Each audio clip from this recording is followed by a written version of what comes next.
Hello, everybody. Hope you're doing great out there on this Monday, the 7th of March. Chillin'. I hope everybody's just doing great on YouTube, on Pilled, on Rumble. I salute you for being here, and I hope you had a fantastic weekend.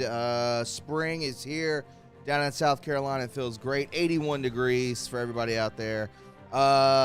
Things not going too well in New York City, Kansas, a lot of places, but on the good news, it seems as though this war could be ending ahead of schedule, and that I applaud President Trump for, as well as you should too. W's in the chat. Smash the like button if you agree with that statement. We got Freddie Colton here. Freddie, on a fabulous Monday. How are you? Hello, my friends. I am doing very well, thank you. I'm sorry I missed last week, but I had a sty, a big ass sty in my left eye.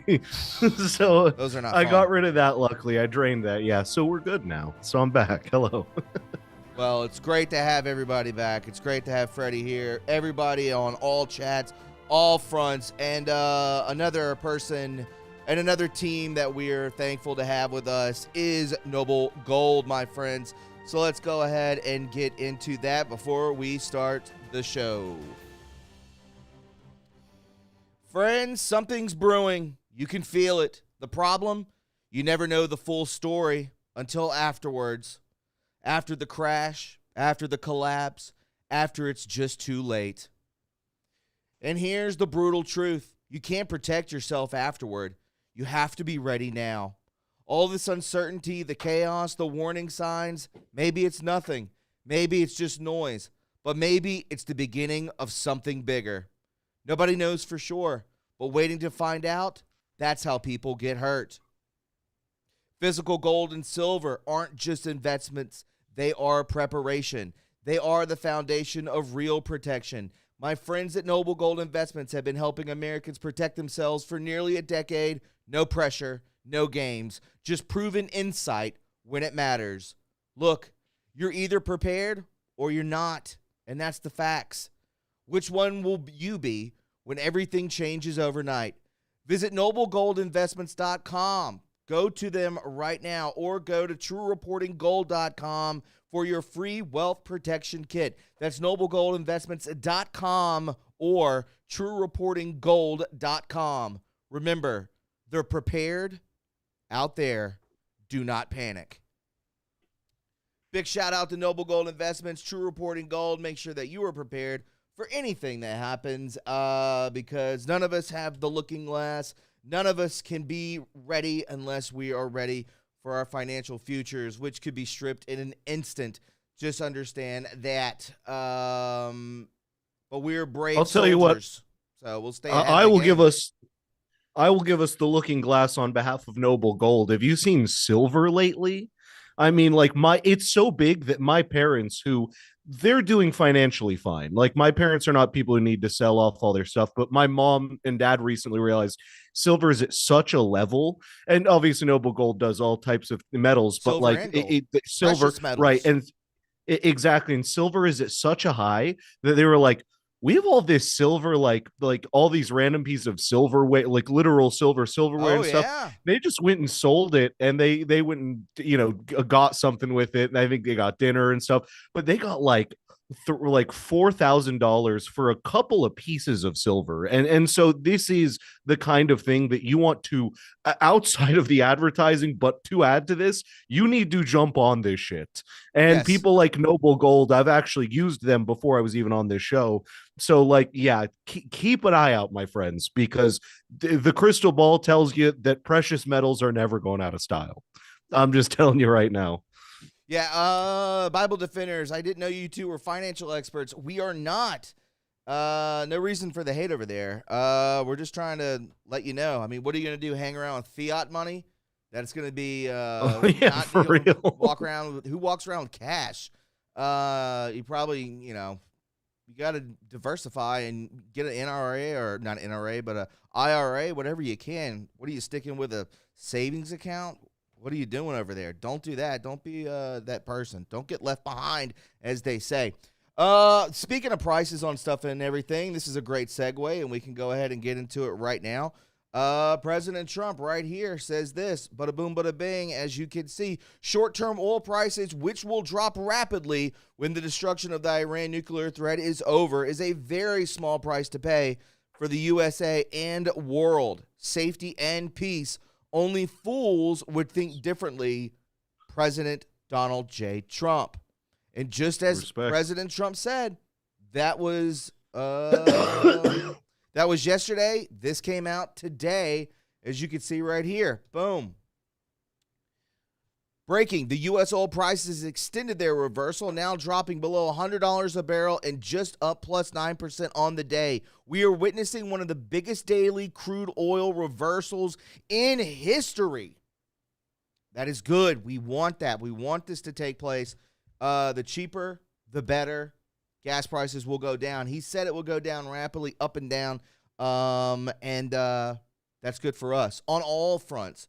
That brings down the cost of groceries. That brings down the the price of you getting around, traveling, etc. Whatever travel, whether you're on an airplane, a ship, it does not matter. By car, by RV, it does not matter.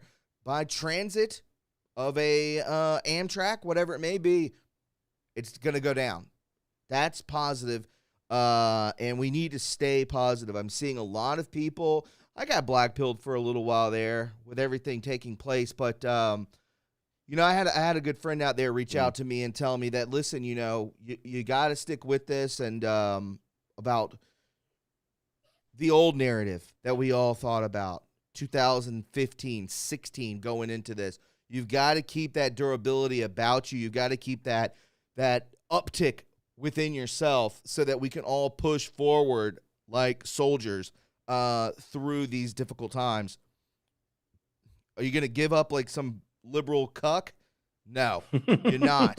And I don't want any of you to at all.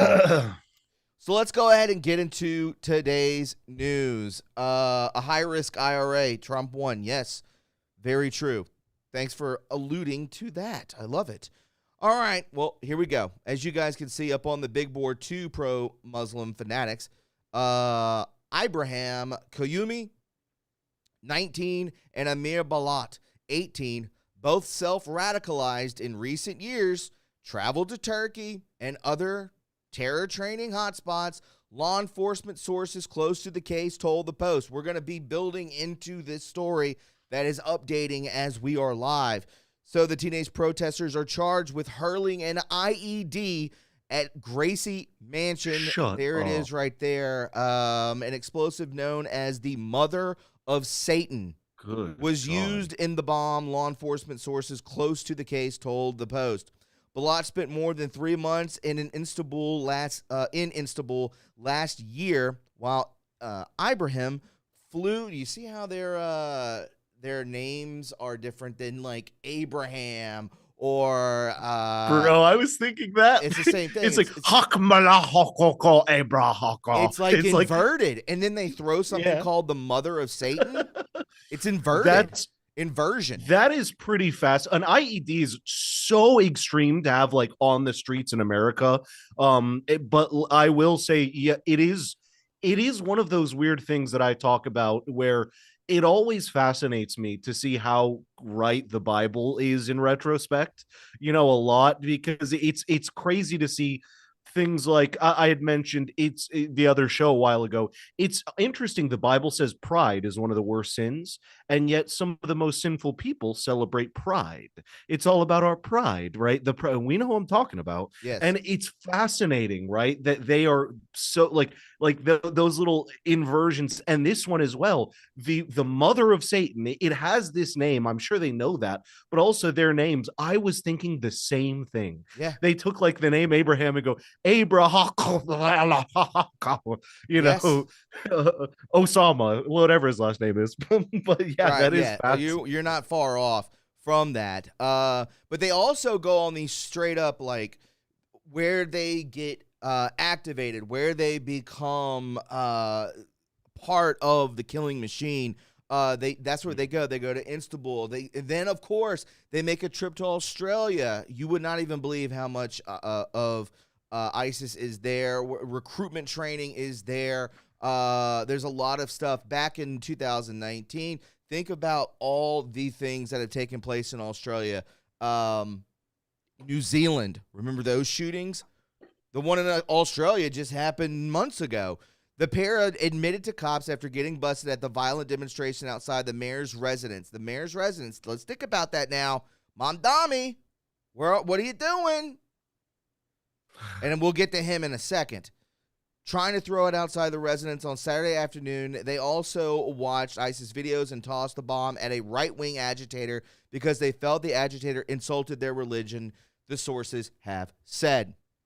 So, of course, as we go into this took place during a protest, and I will bring that in right now. Not good. The NYPD bomb squad has conducted a preliminary analysis of a device that was ignited and deployed at a protest yesterday and has determined that this is not a hoax device nor a smoke bomb. It is, in fact, an improvised explosive device that could have caused serious injury or death. Further analysis will be conducted included on a second device.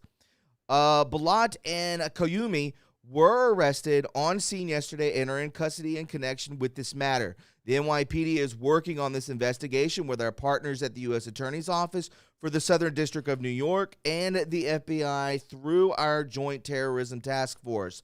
I want to thank again the brave members of the NYPD who ran towards the danger. I have a video of this without hesitation and quickly apprehended the suspect before this thing went off, which is unbelievable that this happened.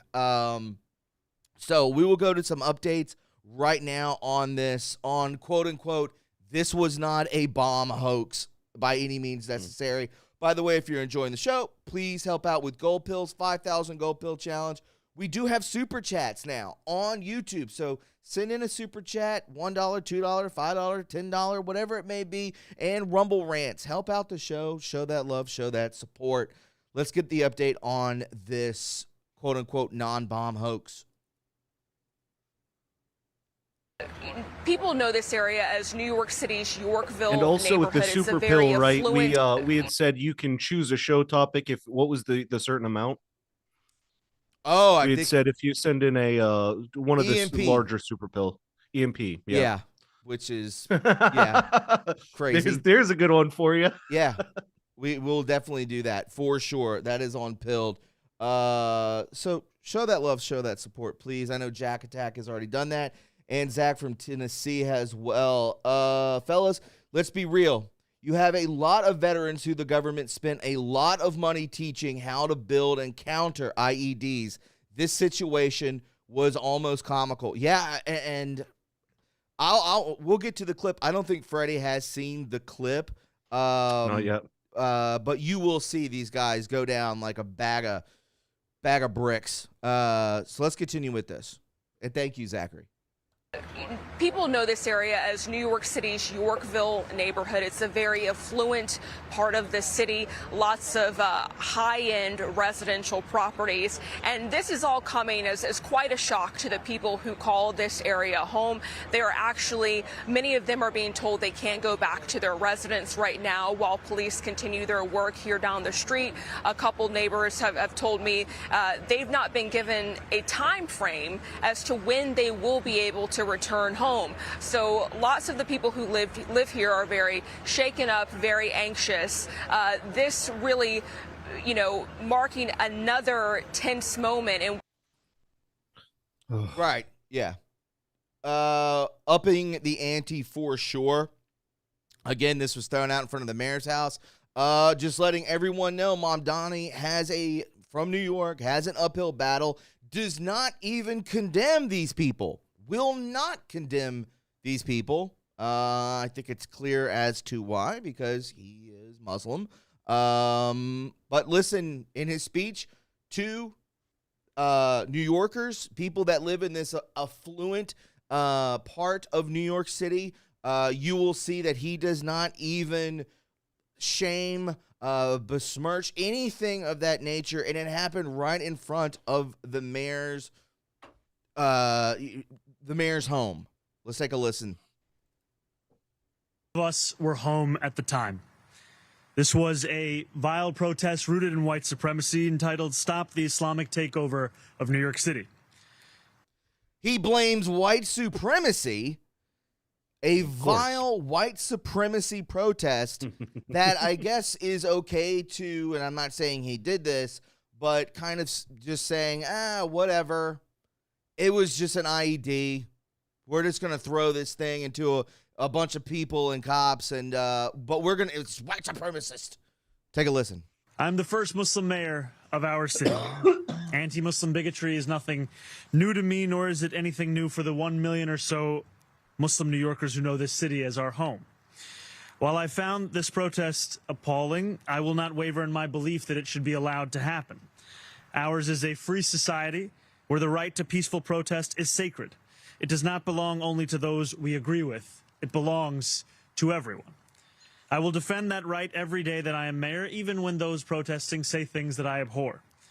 Let me also be clear about something else. New York City will never tolerate violence, whether from protests or counter-protests. Many of the counter-protesters met this display of bigotry peacefully, with a vision of a city that is welcoming to all. But a few did not. Two men, Amir Balat and Ibrahim Qayyumi, traveled from Pennsylvania and attempted to bring violence to New York City. They are suspected of coming here to commit an act of terrorism. There is video of these two individuals throwing two devices towards the protest. The police department has determined that these were improvised explosive devices made to injure, maim, or worse. Thanks to the swift and decisive actions of NYPD officers at the scene, both men were immediately taken into custody, and the devices they brought taken off of our streets. I want to commend the officers who were on site. Of us were home. Listen, you could talk about and praise the police officers who took down these guys. They were white guys, white police officers, by the way. And, I know you, Mom Dami, will not, get into the subject of what were these people yelling when they threw this IED. Well, in fact, they did scream Allah Akbar. They were radicalized. That was never mentioned. The only thing that was mentioned in this was white supremacy and that he looks down upon this. And you're absolutely right, Trump one. New York City is violence. And it is. And it's been that way for a very long time. It's a very dangerous situation. But again, thank God no one was hurt. But I don't know. It's I foresee this happening again and again and again. Especially with a Muslim mayor that doesn't want to crack down on violence, that doesn't want to crack down on people that want to cause harm to other people. That is where we stand. Freddie, your thoughts on what the mayor of New York City said, and I can show you the video if you want to see it right here before you want to talk about it. Here we go.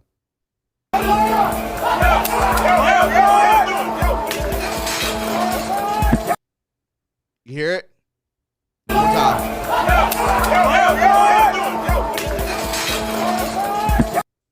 Yeah, it's being screamed at the entire time. Allah Akbar, Allah Akbar. That's what they're doing. Yeah, nice. But look at how quickly the cops go after him.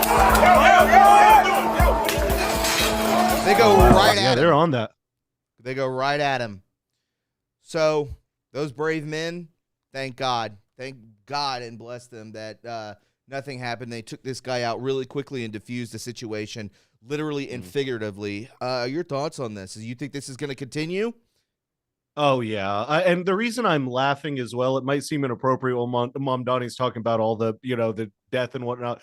But, it's so funny now that Mom Donnie's playing this game and the liberals are trying to play the game of, I will fight for their freedom to be white supremacists if that's what they want to be, but I will fight for their freedom to say what they want to say. I'm like, no, the fuck you won't. You've been fighting against anyone's freedoms to do anything, even remotely normal, like say the word, the R word, which, R tardard. I'm just being careful because of, where we're streaming. I'll say it in real life. trust me about that. Sure. But it's just like these little stupid words that yeah, it's these little dumb words that are like it's not actually offensive to anyone. We're just calling each other that because that's what friends do. Like it just, or you call someone that because they're acting like one. And it's just funny. It's stupid. It's silly, and yeah, it's not only gonna keep happening more. These so I lived in Philadelphia, like in the center city, Philly, like major city area, and this kind of shit happens too all the fucking time. Like, imagine you're going home, and it's like, oh yeah, you can't go home for like at least a day, maybe more, because some fucking idiot was acting up and now we're around the scene and like that happens in the city, and that happened when I lived there 6 years ago, 7 years ago now at this point, like right before 2020. And that being said, it's a nightmare to live in these cities already. It sucks because there's just shootings, there's things like that. And so not only that, but now we're seeing these kinds of incidents happen on our own soil with our own citizens. From what I gather, these guys were at least radicalized American citizens, technically. And it's people like Mom Donnie, ironically, that are pushing this. But here's to go one step further and kind of wrap up my point. I'm not convinced that this is not a false flag event. Allegedly, whatever I need to say, I'm speaking in Minecraft, but it's pretty weird. So this was the mayor's house is in Mom Donnie's house, right? Yes. Just to make sure I'm the correct. mayor's home. And we have Muslim extremists outside the mayor's home, and then we're twisting the story into like a white propaganda story. Don't know. Seems pretty interesting to me that we have all of this going on, and like these Muslim guys apparently hate the new Muslim. Seems staged. That's all I'm saying. In my opinion, allegedly seems kind of staged. Yeah. If no one died, Mom Donnie didn't get hurt. Yes. Just throwing that out there. Very smart. I like that. If you think that this was staged, chat, I think a lot of the stuff that we do see, a lot, and I'm talking over 60%, I think is staged. I think all of it is propaganda. I think all of it is alluding to being premeditative, whether it is to cause harm or to just shoot up the propaganda and exactly. Excuse me. Or to just excite and terrorize people just through the mental capacity of, oh my God, it's these people are throwing bombs, that as well, and then send it through the news cycle, scare everyone. That, I mean, it's the same thing to me. Staged or not staged, it's still not good at all. I saw this as well, which is pretty interesting. You heard earlier, Freddie in chat, that they came from Pennsylvania. Police raid the New York City bombing suspects' homes after a third device was found. That just came out this morning. Look at these houses. I'm guessing, let's just see if they state where the city. The raids targeted properties and in Langhorne and Newton townships, both in Bucks County, Pennsylvania. I would like to know if anyone has maybe you could do this, Freddie, if you have it on your computer, if you could just pull up a window or something, or chat. What is the average prices of homes in Langhorne and Newtown townships or just Bucks County, Pennsylvania, where an 18-year-old and 19-year-old respectively reside? Because these houses look like they're about $1.5 million. I'll tell you, man. So Bucks County's right near Philly. Funny enough, I have like friends who are from there. Okay. It's like the nicer neighborhoods in our area, we'll say. Like it's not cheap. There is no way there is it would be insane to own one of those nice homes. Like I own a house in our area. 19? That's the thing. I own a house in our area that I got in my late 20s, but it's like sort of a shittier area and a smaller house, right? Mm-hmm. These houses in Bucks County, though, Bucks County, PA, which again, I'm very familiar with. It is right outside of Philly. As I mentioned, I was there for so long. these are, like you said, regularly close to $1 million homes, if not half plus. I mean, like, nice neighborhood. Like, Yeah. that's what Bucks is. So yeah, that is actually fucking insane to imagine these kids owning a house. No way. That's all I'm saying. No way at that age. Like, not even, I'm doing all right for my age, and I'm 30, and we're at our age. Even for us, it'd be like, well, that's a big expense, because like we both have houses, but like those Bucks County houses are like, I would imagine whatever affluent neighborhood where you're from to the chat. It's just like they're fucking nice neighborhood houses. So no, an 18 and 19-year-old cannot live there. So, do you And think going it to would my be theory of, go ahead, yeah. Oh, what the fuck? Oh, no, your camera went out. It's Did I okay. die? Can No, you hear I me? can hear you. I can hear you. Okay. Your camera I'll be just right went out. back on camera. I still hear you. Go ahead, though. No, I was just going to say that would it be telling tales out of school to imagine if these two kids, which they are, 18 and 19, were funded? Exactly. Yeah. Yeah. I mean, definitely. Like, at the very least, it has to be like their grandparents' house or something, right? Like, Yes. there we go. There you go. It has to be like families. So if I don't find out that like their family used to own that house or something and then died and left it to them, then I don't know what to tell you. But yeah, that's even more to my theory of this is just all bullshit. Because like, yeah, and you can see the house in the picture. I mean, look at that house as best you like. Those are not, that's a nice neighborhood, Yeah. I've seen better photos of the neighborhood as well. But thinking that so again, we're going to creep further into updates into this. But again, when the raids targeted properties in Langhorne townships in both in Bucks County, Pennsylvania, they had two different houses. Is that what that's saying? Targeted multiple properties. Properties is plural in Langhorne and Newtown townships. So both of them had homes.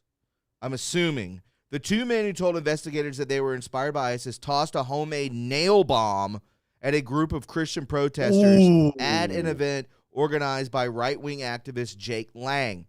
During these operations, investigators examined vehicles, electronics, and other items for evidence related to the construction and transportation of improvised explosive devices, IEDs, according to a report from ABC News. Family members were interviewed as part of the process, though no additional arrests were made from the raids. Here's a better picture of the home, of these homes, as you can see right there. Just the far left where you can see my mouse cursor right there. I mean, tell me in Bucks County, Pennsylvania, that is not an $800,000 to a $1.1 million home. 3-car even garage. to rent it. Just to be clear, the even house renting next to them those literally properties. has a 3-car garage.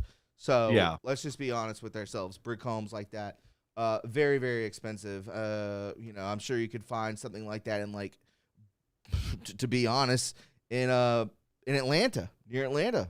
Home prices are insane. Yes, for sure. So just to give you an idea, the one of my closest friends who's from Bucks County, his dad is a facial plastic surgeon, like wealthy plastic surgeon.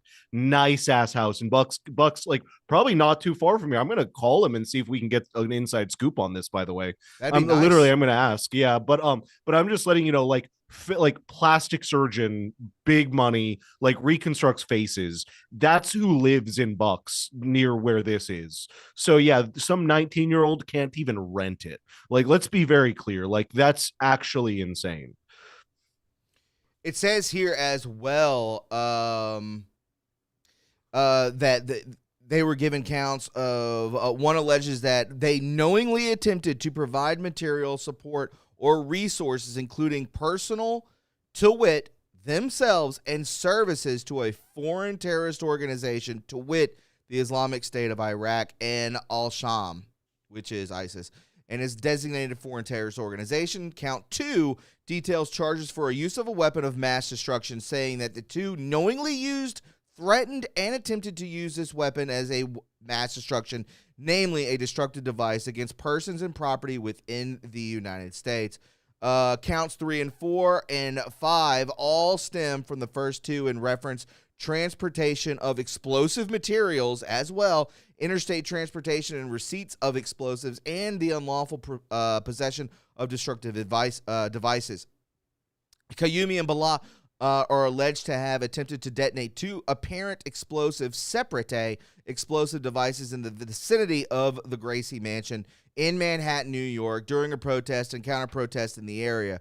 Preliminary results of testing of one of the devices indicated that it contained a quantity of tracetone, triperoxide, a highly volatile material used in multiple terrorist attacks over the last decade. My God in heaven. Let me see here. There was also something that they were trying to make this. Maybe it was in another article, but they were trying to make this attack make the Boston bombing look like like nothing is what they were trying to do. So we can leave New York right now, and we'll come back to Iran for sure. Or not Iran, but excuse me, New York City. But as you can see right here, Kansas City was also a threat. Kansas City International Airport evacuated thousands of travelers on Sunday over what the FBI now says was a fake threat. Confused and terrified passengers were seen carrying their bags onto the tarmac following reports of a potential threat inside the airport as flights out of the Midwest were grounded shortly after 11 a.m. Just before 4 p.m., Director Kash Patel said the threat was reviewed and determined not to be credible. The terminal has been swept, cleared, and normal operations have resumed. And let's see right here. Let me go ahead and bring this into our perspective.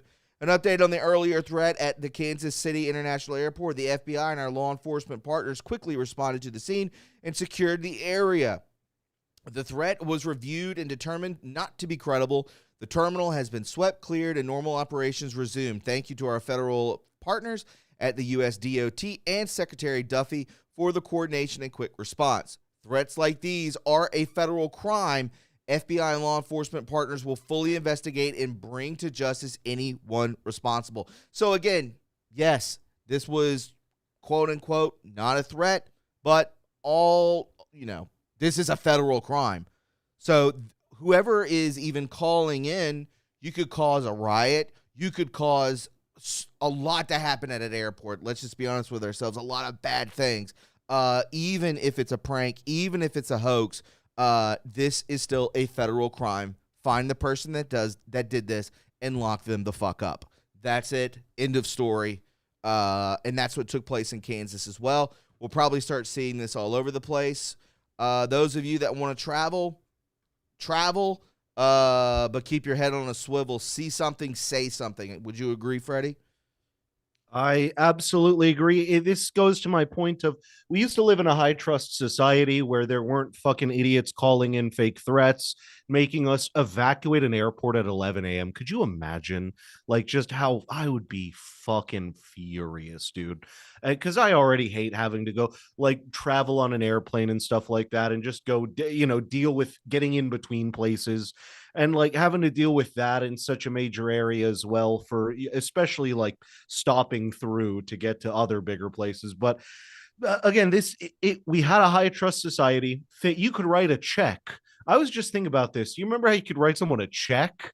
Like what the fuck? Like I mean that nowadays it's laughable. And I only thought about it. Someone tried to be like, do you take checks? Like an old lady person at the counter was like, no, like fucking obviously not, because there was for at least a long time, maybe better way to regulate now, just wasn't a way to regulate that. And it's just so crazy to hear that one fucking asshole can just ruin thousands of people's day.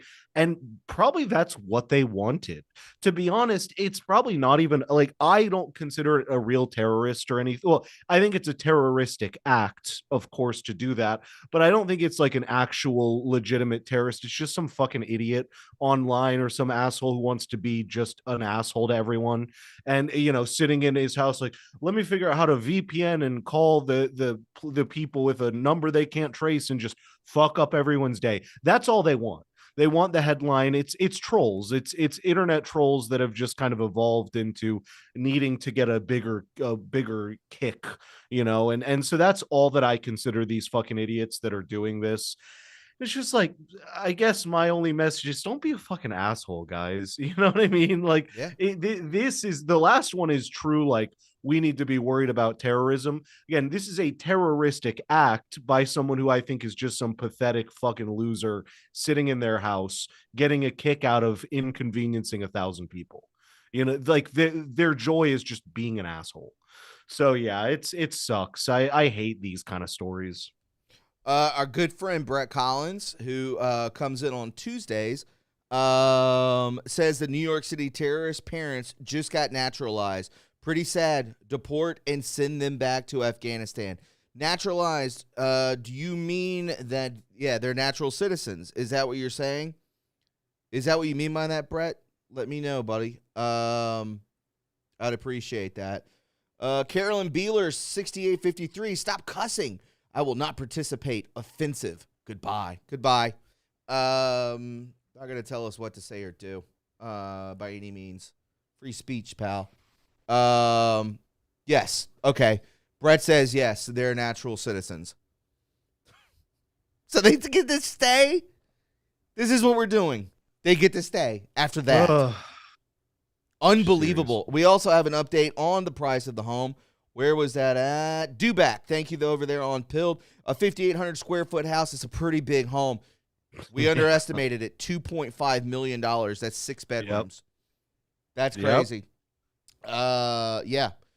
6 bedrooms and 5 baths. $2.5 million. Yeah, this is an affluent neighborhood for sure. Wild stuff. So we do have an update on this. I don't know how long this guy is going to be around for sure. But the Iranian clerics announced that, and forgive me for not understanding what these names even say, or I can't even announce them, announce them rather.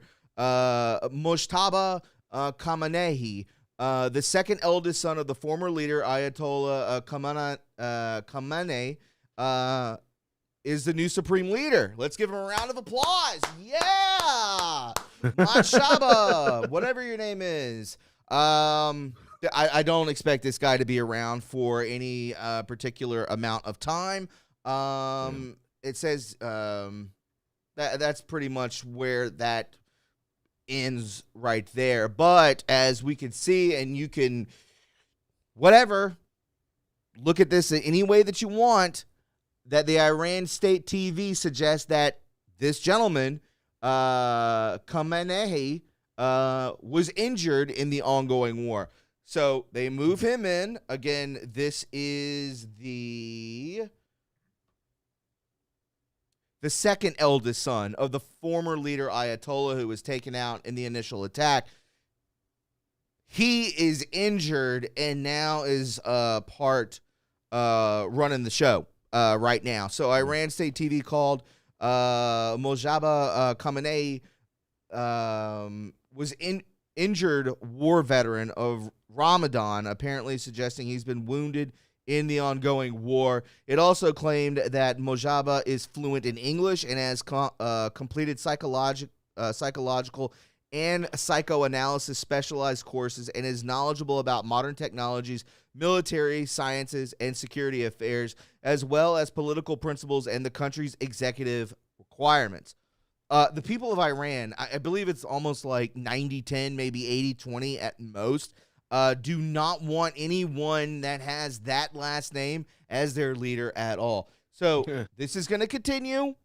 But again, like I said, and we'll get to it here soon, that President Trump stated today that the ending of whatever is taking place over in Iran is far ahead of schedule, which is good. And Brett brought to my knowledge that he has 60 days to do this. He said that this would probably take 4 to 5 weeks, but he does have 60 days until Congress intervenes, and we'll see where we go from that. And you can listen to some of these congressmen and senators, and one of those senators is of our great state, Mr. Colton, Mr. Light in the Loafers, Lindsey Graham, foaming, foaming at the mouth. And I'm not talking about from men's, you know what. He is foaming at the mouth. But before we get into that, speaking about Mr. Graham, I want to bring this to your attention as well. I believe this is from the New York Post. Inside the Iranian regime's sick plot to recruit and, quote, kill teams. I called it. I think most of us called it, that they were going to start sending in sleeper cells. Recruit, quote, unquote, kill teams to assassinate DJT. The bloodthirsty Iranian regime has assembled multiple, and quote, kill teams, you can say sleeper cells, whatever, to assassinate President DJT over at least the past 5 years. Mullahs in the recently decimated hardline Islamist regime have issued numerous fatwas against Trump, religious orders inciting Muslims to kill him, and tried to orchestrate his death through the U.S.-based hitmen. They are absolute killers like the mafia. They have a list of people that they want dead, and they have dispatched many of their spies to arrange to kill them. Yuval Karman, a retired Israel Defense Forces colonel who is on the expert on terrorism plot, told the Post. So, again, do I trust that right there that I just highlighted? Do I trust that? I'm on the fence. I'm on the fence about it. So, just letting you know. Sorry, I was reading the chat that I got quiet. Do I trust that? Do I trust the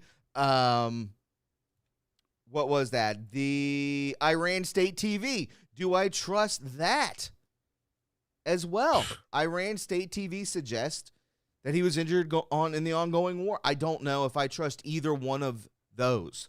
That's the whole thing. That's the whole mindfuck of all of this, is what to believe and what not to believe. I believe in President Trump, and I believe that we are headed in the right direction of all of this taking place. And I believe that we're going to move into other countries, and it'll be much quicker as well.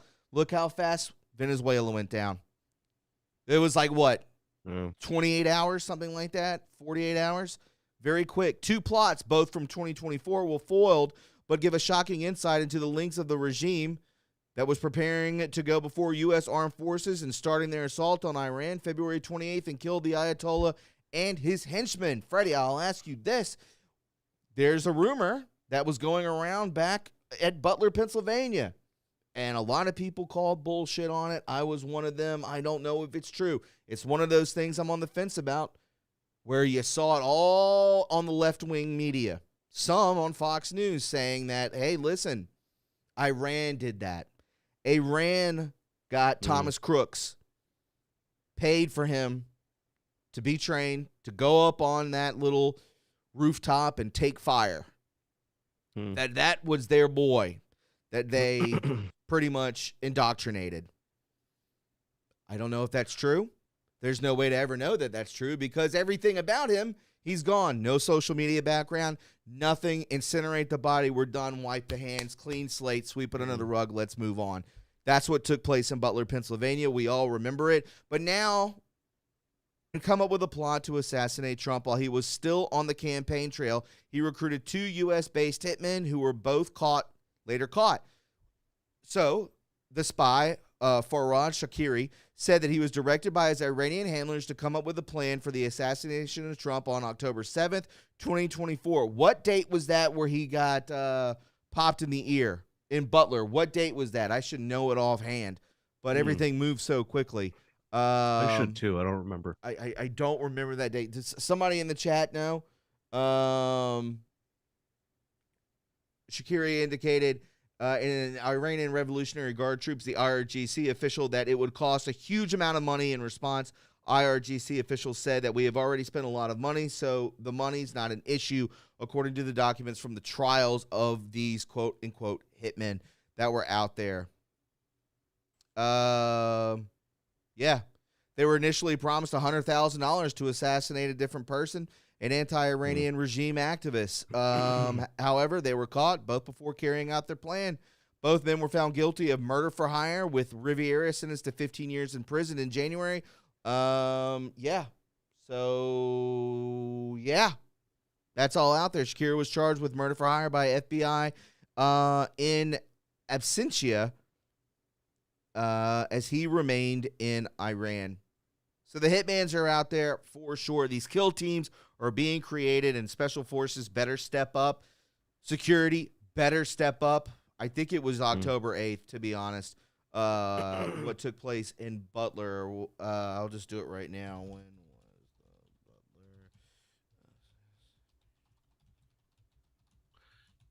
And while you look that up, I do want to say July with the 13th. Iran That was thing, way off. July 13th. July 13th. Wow, that's crazy to think, man. It seems like just yesterday, but also like 10 years ago at this point. Doesn't it? But yeah, so with the whole Iran thing, I think one thing that should tell you everything to kind of give you my opinion on the whole conspiracy as to are they the ones doing it or not. Any place, what's the other country in the world, the other major superpower that has their leader is called the Supreme Leader? I'm giving everyone a second. North Korea. Exactly. So, like any country or nation, whatever, I don't even want to call them a nation. I barely want to call them a country. They're more like a giant cult. But I'm going to say I country. think they're a front. Geographically. Agreed. To be geographically correct, when I say country, just so everyone's aware, I mean the specific area of land. So these countries that have these supreme leaders, you notice the sun step up to be supreme lead. Like, what the fuck is that? Anywhere with a supreme leader is not a good thing, not a good place. It's a place, again, with a president, with a, I'll even give it to prime minister, although I'm not a fan of anywhere with prime ministers. I'm just saying that, like, a legitimate elected leader, that kind of thing. And it is not shocking. I would not be surprised to take one step further and go, okay, this guy was radicalized or paid, but who was he paid by? Well, probably one of those places that, again, it has all of these insane ideologies. I mean, again, it should tell you everything about a country that follows a supreme leader. It's like a kid's cartoon version of like what a bad guy dictator is. That's basically it's right. Yeah, there you go. Exactly. Yes. And also, small shout out, I figure you'd appreciate, to Survivor Grandma. Said, glad to see you back on the feed. You watched you several years back and hasn't gotten notifications. Survivor Grandma. So welcome. Thank you for all the old folks who came back. But please continue from there. Yeah, we can definitely do that. I do see. Excuse me. Are we connected? Did we get disconnected? I still see us going. It says successfully connected. Chat disconnected. Please wait. Yeah, the stream's still on. I'm watching on YouTube. Everybody refresh if you hear my voice. Refresh.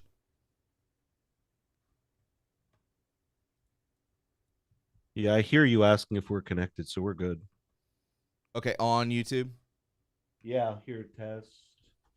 Yep, we're on chat's good too. Yep. We're all set for YouTube, Okay. At least.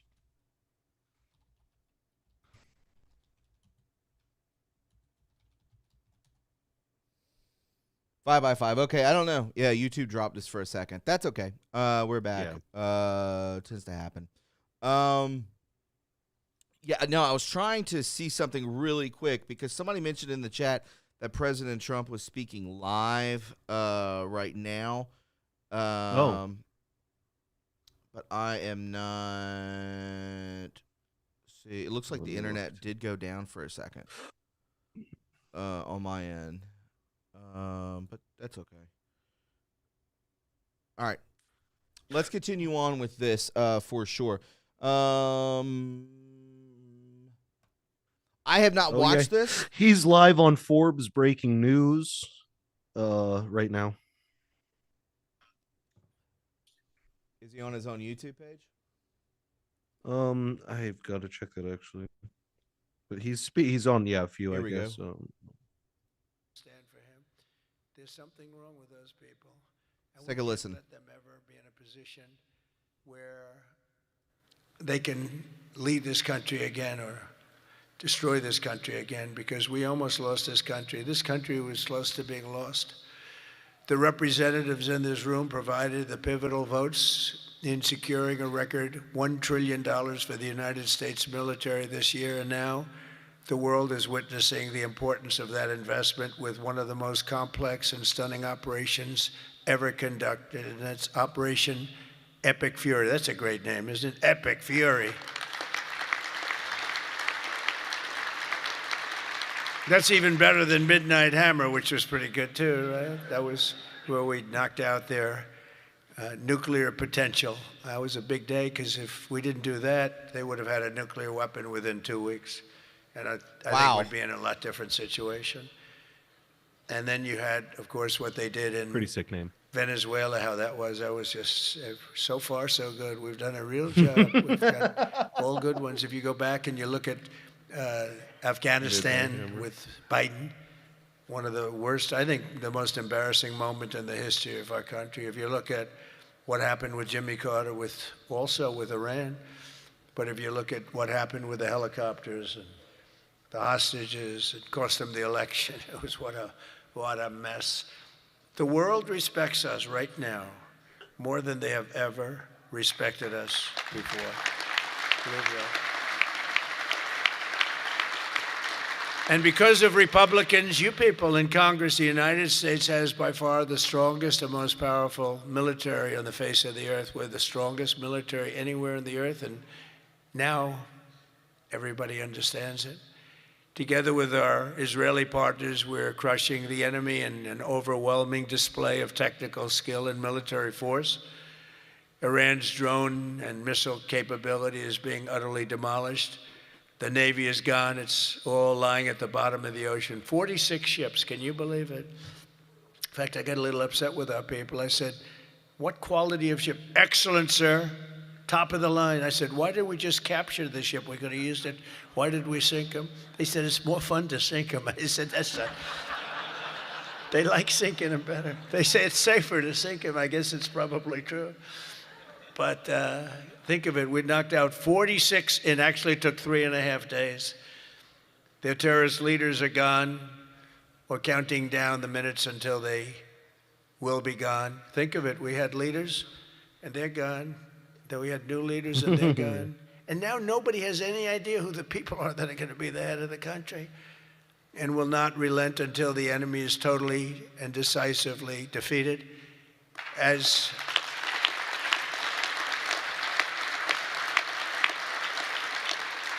And remember, Iran did so many bad things. They were really, if you look at Soleimani, who was taken out, as you know that, but you know who. But if you look at Soleimani, the father of the roadside, you call it a roadside bomb because most people don't understand the different terms. It was where they plant bombs in roads. As you drive by, happily drive by, the bomb goes off, and no matter how strong the armament, it just kills the people. Or you lose your arms, legs, and face. And those bombs got worse and worse, and he got happier and happier, and we took him out. That was a big thing because he was the head. It might have been a much different story. They may have been much more capable than they are had he lived, because he was capable. He was vicious, violent, and capable. I didn't know they were just 2 We weeks got away rid of from him having a nuke. first I did term. not know that. And we did so many things. I mean, we've done so many things. gotta but step in. As you know, on Saturday, I traveled to Dover Air Force Base to be with the families of 6 fallen warriors as they returned to American soil. And I know that everyone in this room joins me in sending our prayers and eternal gratitude to the families of those great heroes. Those families are incredible families. Devastating to be. Hardest thing to do. You know, I've done it a lot. The hardest thing to do is to go to Dover, because Dover is where, for the most part, a lot of the fallen, the warriors, the great young people that have died in war, they seem to mostly go to Dover. They come home to Dover. Dover does a great job of handling things. They have men assigned to the family. They have men and women that are incredible assigned to the families. It's a beautiful thing, but it's also a very sad thing. But they all said one thing to me: make sure you win, sir. Make sure you win. They weren't playing games. They want to make sure. They said it. Everybody said it. They were separate, but everybody said the same thing: make sure you win. We will. We've already won in many ways, but we haven't won enough. We go forward more determined than ever to achieve ultimate victory that will end this long-running danger once and for all. 47 years, it should have been done a long time ago. The world would have been a different place had some president had the courage to go and do it. They should have done it many, many times. They had many opportunities. The United States of America is the greatest and most exceptional nation in human history and will not be threatened by evil terrorists and lunatics any longer. We just can't do that. And you know, when I always talk about how great our nation is, I don't know, I don't consider our nation very great. For 4 years under Biden, we were a laughingstock all over the world.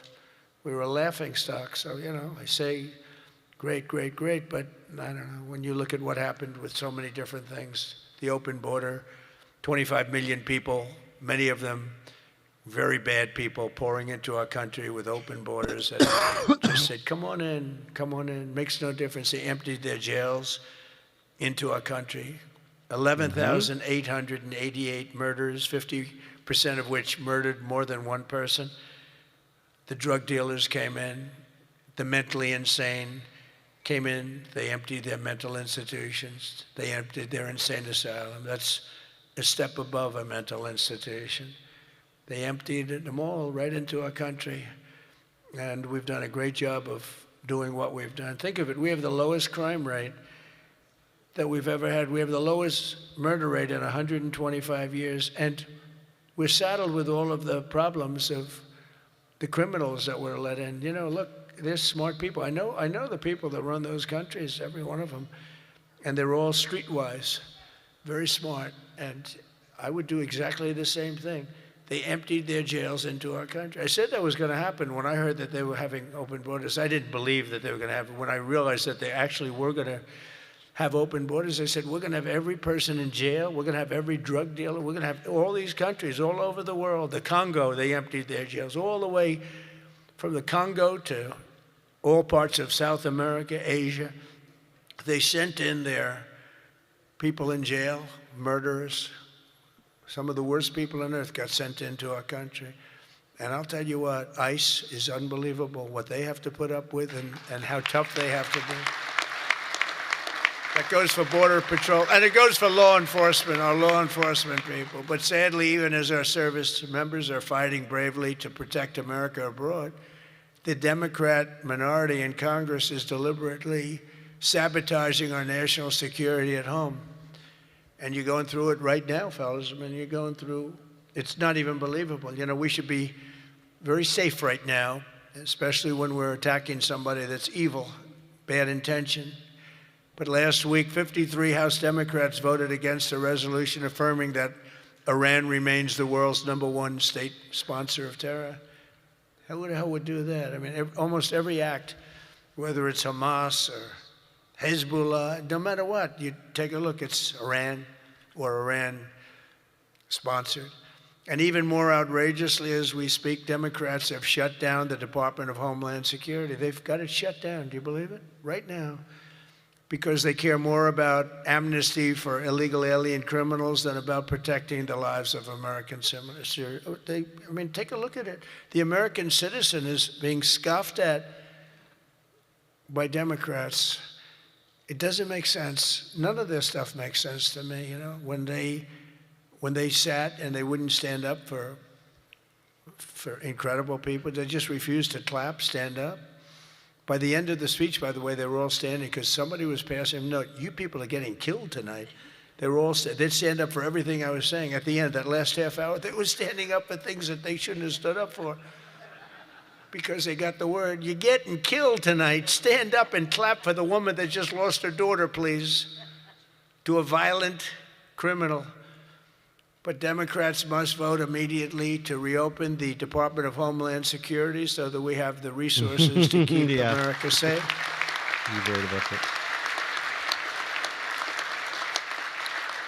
And under our pro-America, pro-worker, pro-family agenda, our country is winning again and America is respected again. And I think we have a country that's as hot as it's ever been, ever before, maybe hotter. And I say it all the time. The king of Saudi Arabia said it to me better than anybody could say it. He said, you know, I get along with him very well, very smart person. He said, you know, a year and a half ago, your country was dead, absolutely dead. We never thought it was coming back. And now you have the hottest country anywhere in the world. It's true. We're the hottest country anywhere in the world, by far.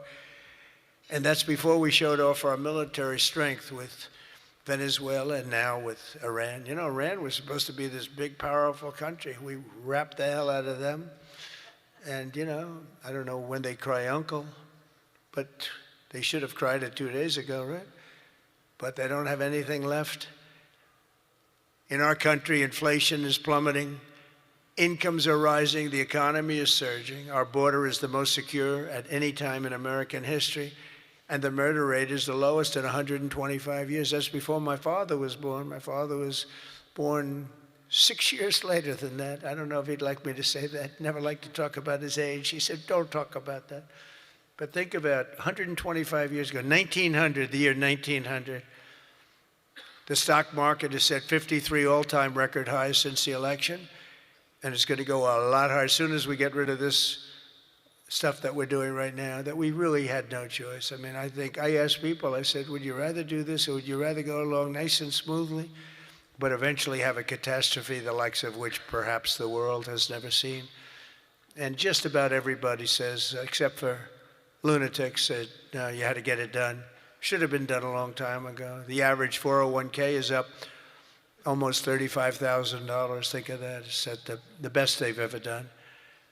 And I think you're going to see some real numbers when this gets, because this was always a dark cloud hanging over not only Israel, which was going to get wiped out.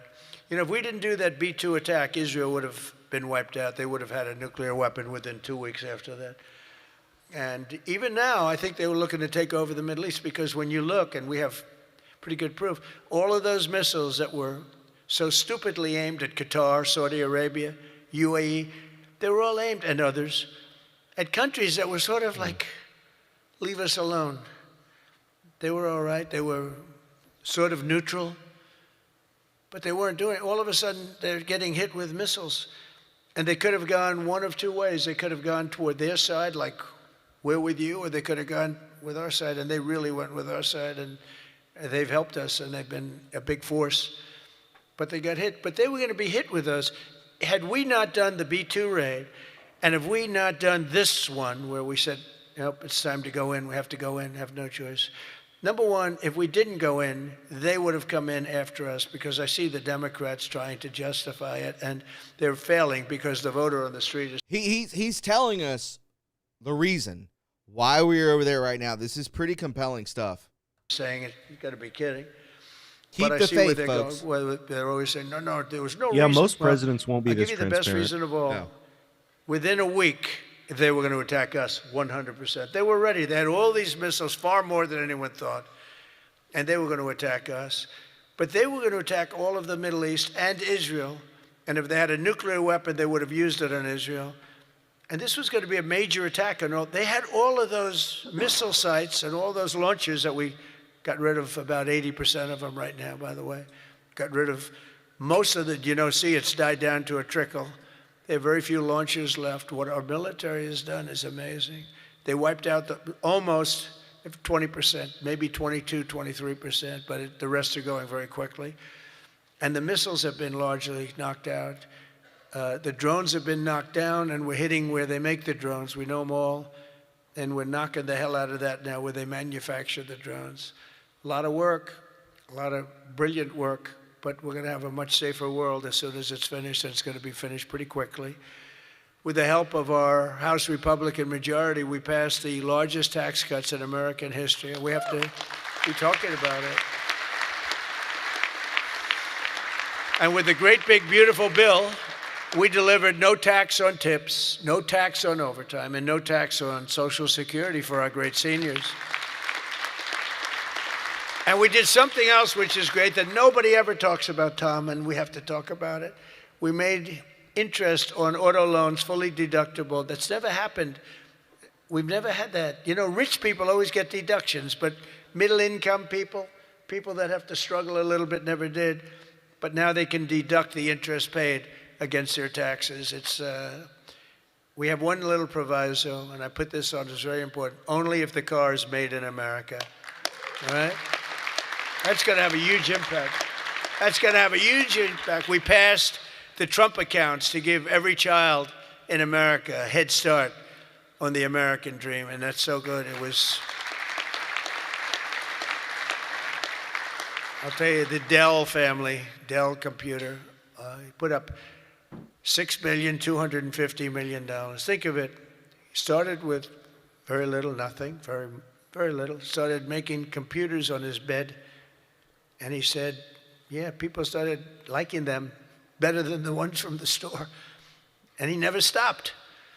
And he can write a check for $6,250 million. He said, and his incredible wife, Susan, they said that's the best thing they've ever done. He's so proud. He's going to do it again. Going to do more. And we have a lot of other people. A lot of very rich people are doing it. A lot of people that aren't so rich are doing it. They're doing it for their kids, but it's turning out. So a young child turns 18 or 21, and all of a sudden they have $100,000 in the bank. What a difference that is between having that and having nothing. And it could be more than that. It could be a lot more depending on what happens with the world. And we passed 100% expensing and bonus depreciation on all new equipment, factory construction and investments, and that's what made our first term. We had the greatest economy in the history of our country in the first term. And this one's going to blow it away. Again, we had a little pause, but it's not a very big pause. With your help, we also passed the largest regulation cuts in American history, ending the Green New Scam, one of the greatest scams in history, and massively increasing production of American oil, natural gas, and clean, beautiful coal. We brought coal back. You're not allowed to say coal without clean, beautiful. Got to be clean, beautiful. China uses coal. They're building about 65 massive coal plants right now. But China, great respect for China, but you know, they make all the windmills, right? The only thing they don't do is use the windmills. They make them. But try finding wind farms in China. There aren't too many of them. In my State of the Union address, I laid out an ambitious agenda that should be our roadmap this year, and it's starting with lowering the cost of living. You know, they gave us a mess. We inherited a mess, an absolute mess. And the mess was many things. They were bad with our military. They were bad with everything. I mean, I said, name one thing that they did right. They can't name one thing. But they also gave us very high prices. And then they said the word affordability. That's the first time I ever heard it. They said affordability. My first day in office, they said affordability. They're the ones that caused the problem, but we're really bringing down prices big. Do you notice you don't hear that word anymore, Mike? They don't say it anymore because we've brought down prices so much. So our message is simple. Democrats created the high prices, and our policies are totally ending them, and they're ended, and we're doing better. We're even bringing them down further. They'll be way down, and we're bringing, you know, if you go back into the last period, I would say, I think it's 2.5 months, 1.7% inflation. 3 months, 1.45% inflation. Think of that. Whereas they had the highest inflation in the history, the single highest inflation in the history of our country. Now, you know, I always say this. They say 48 years because I don't want the fake news to get me on this. They say it wasn't history, it was 48 years. That the inflation was the highest in 48 years. But I don't know, in some ways 48 years sounds even worse because it's very specific. Yeah. But they had the highest inflation probably in history, but in 48 years, we inherited that. One of the first targets must be the crushing healthcare. We have to crush and take over the healthcare situation, which we can do. For the first time, we can do it since the passage of the Unaffordable Care Act. Big insurance companies have gotten rich. They've made money like practically no other companies have made, with our government giving them hundreds of billions of dollars, and their stock prices soaring to up to 1,700%, 1,000%, 1,200%, 1,600%, and even 1,700%. The government gave them essentially trillions of dollars. And I want that money to be paid to the person, not to the insurance company, and let them go out and buy their own health care. And people love it. People love it. You'll get better health care at a much lower cost, and they'll be sort of part of the system. But the money we spend on is so much. We spend numbers that nobody could even believe. But the healthcare companies, because the Democrats are owned by the insurance companies, remember that. And so they have a problem. That's why it's hard to get it fixed, because they are totally owned and controlled by the healthcare, by the insurance companies. Healthcare insurance, but the insurance companies themselves. So when you want to do something that's good for the people but bad for the insurance companies, it's very, very hard for them to go in a different way. Now, Republicans never do that kind of thing, right? You're owned by nobody, right? Nobody. See, a young girl up here say yes. Some of them are a little bit shaky, but they're Republicans. That's not true. We love them. That's not true. Anyway, of course, right, Republicans are owned by people. But they are owned by those big, powerful insurance companies that are making a fortune, and it's hard to get them to do the right thing. They know what the right thing is. So we want the money to be paid directly to the people, and let the people go out and buy their own health care. And people love it. They love it. We can own the issue. For the first time ever, Republicans can own that issue. I'm also asking you to take swift action to codify my most favored nation policy on drug prices, the biggest. That alone should win the midterms. We have, and I tell this story all the time, my first term, third year, I actually had a slight, it was 1/4% decline in drug prices. First time in 28 years. I was so proud. I went home, told our great First Lady, who's now a movie. Did anybody hear that? During my first term, third year. Does that ring a bell to anybody? What the hell was Biden's presidency? We can't get into that because of YouTube, but first term of my third year. Okay, well, I guess that's the third year of the first biggest, four. Can you believe I'm an idiot, sorry. That movie was hot. My bad. And it is hot. Shit. She became a movie star. Cut it. It was a good movie. But I went home and I said, it's amazing. That was my bad, bad, We do so guys. well. I'm We work so hard. This issue is the single Fuck it. On biggest record, issue. Biden's a fucking bitch. Okay. That is Here's true. the curse I had a for you, news whoever conference. got I'm upset earlier. embarrassed to say, a long time ago, my first term, third year, because You I just said went up third term again. to a level that I did things that nobody's ever done. 28 years, I brought it down 1/4%. Now I brought it down 80%, 90%, 75%, depending the way it's driving the fake news crazy, because I say 400%, 500%, 600, depending on the way you want to talk about it, if you want to talk about pricing. But using a conservative number, what we've done is we paid the highest price for drugs anywhere in the world, and now we pay the lowest price for drugs anywhere in the world.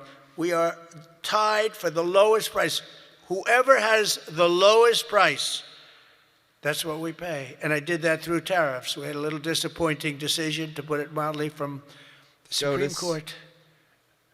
Terrible decision for the people. But the good news is I have lots of other ways of doing the same thing. I just have to work a little harder. They want me to work harder, but we're doing the same thing with a lot of work.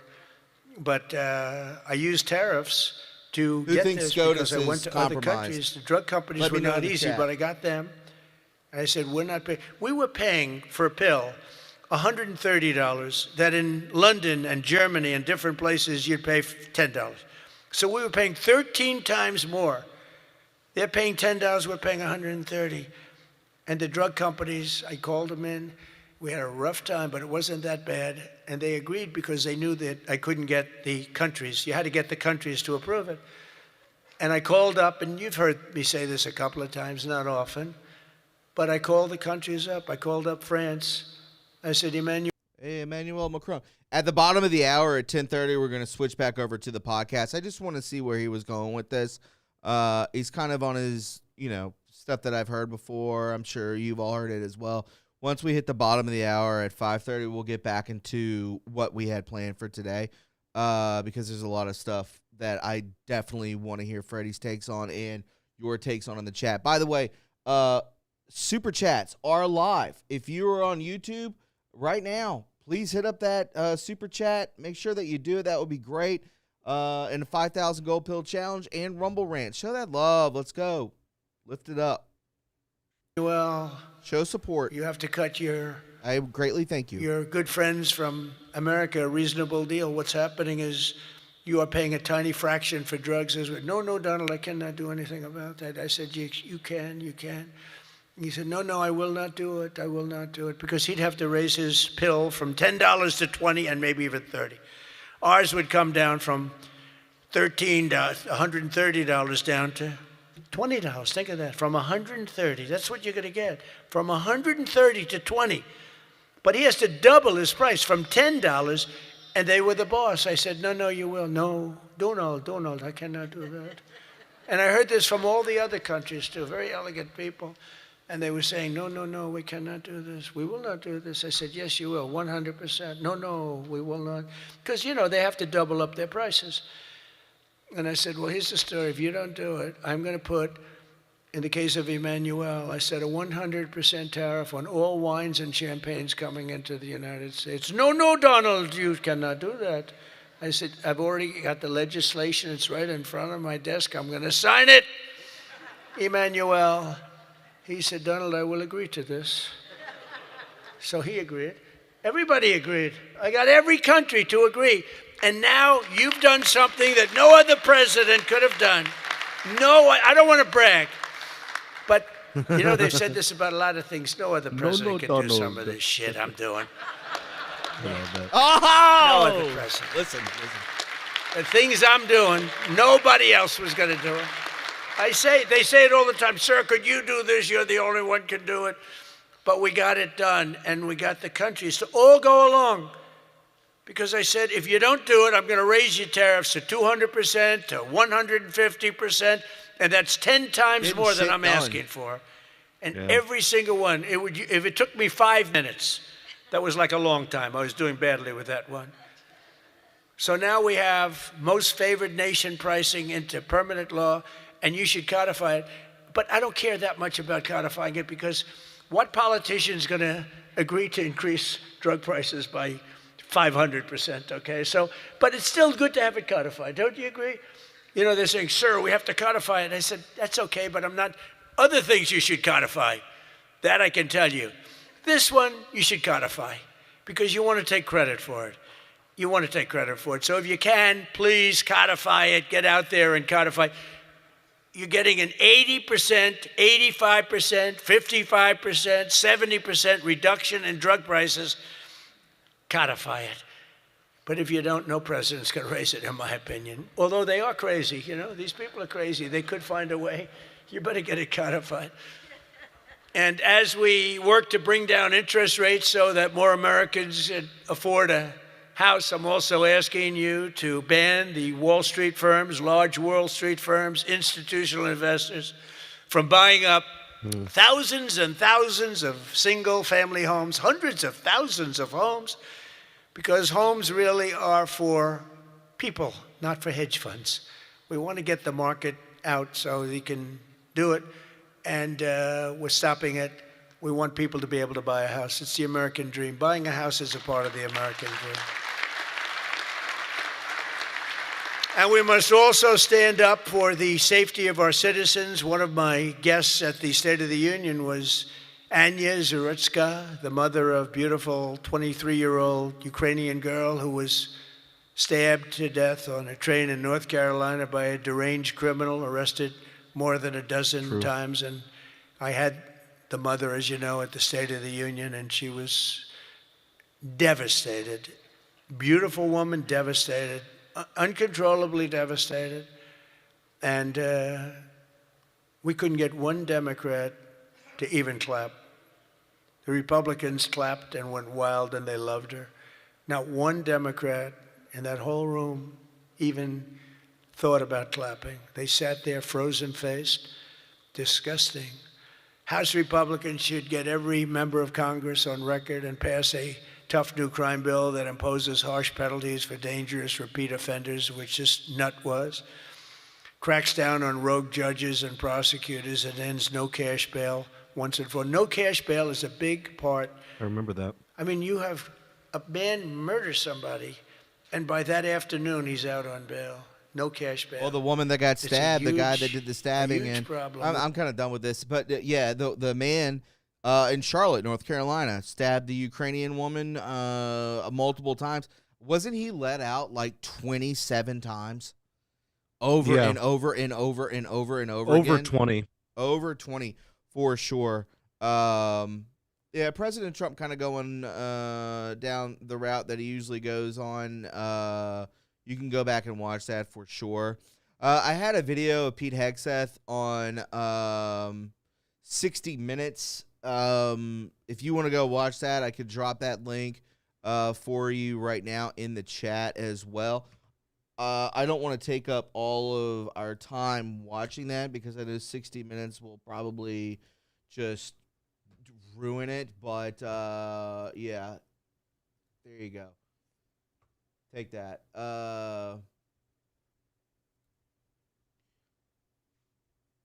Let's go into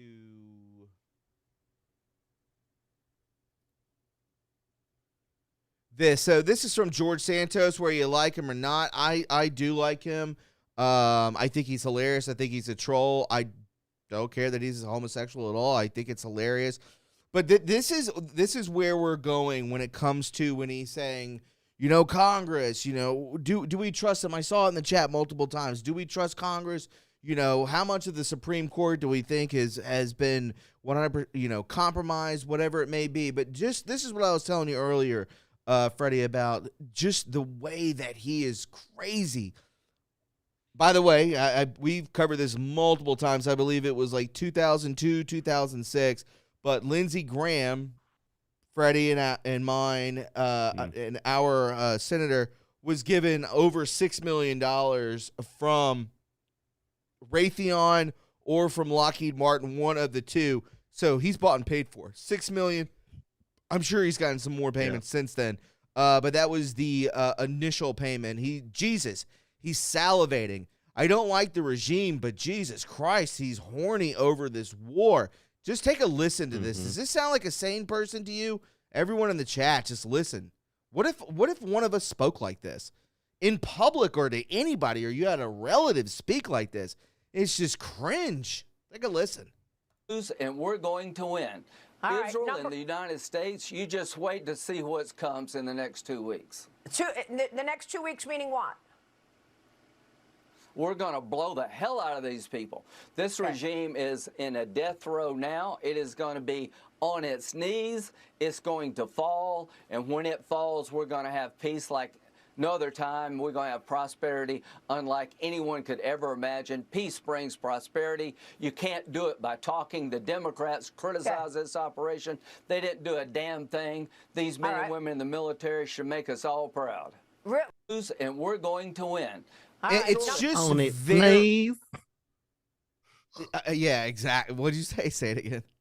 I thought that was On him. his knees. Yeah. He's on his knees. Ooh. On his knees. My goodness. Cut or uncut? Sorry, that was a little crude. I apologize to people. No, but that is a thing that he's just like, it's just the way that he's up in his seat and just like, oh, he loves it. He's getting a big paycheck from this. I don't believe.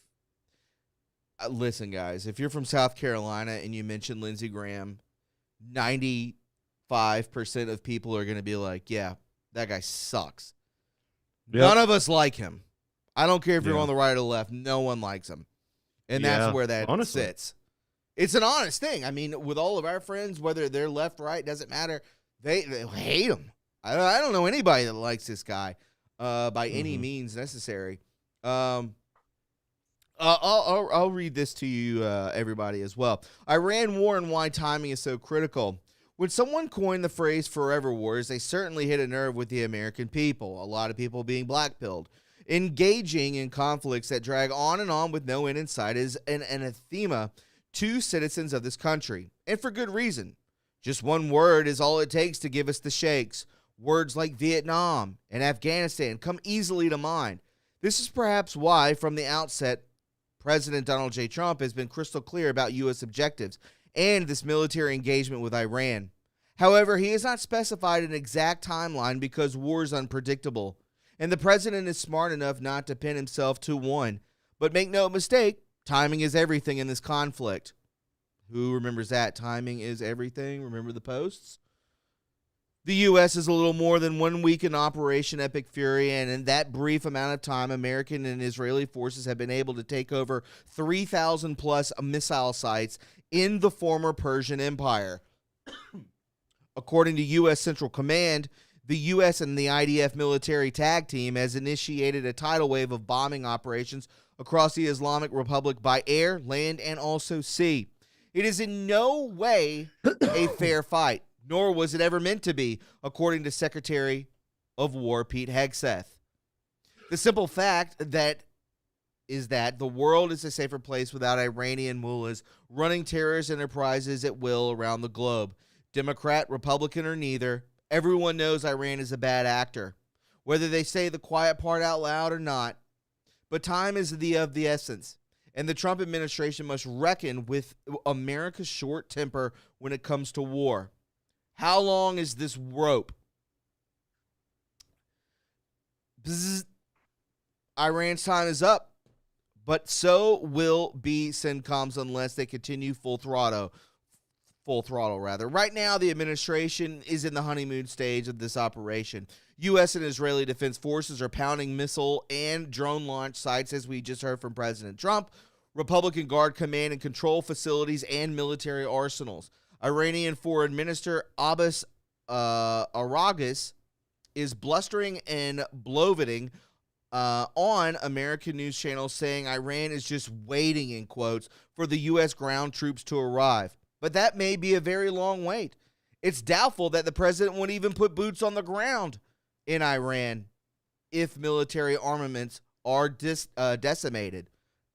Please, God, let that happen. I love that. Friday on Fox News, former U.S. ambassador to the UK, or the UN rather, Kurt Volker, uttered those frightening words. The war is dragging on.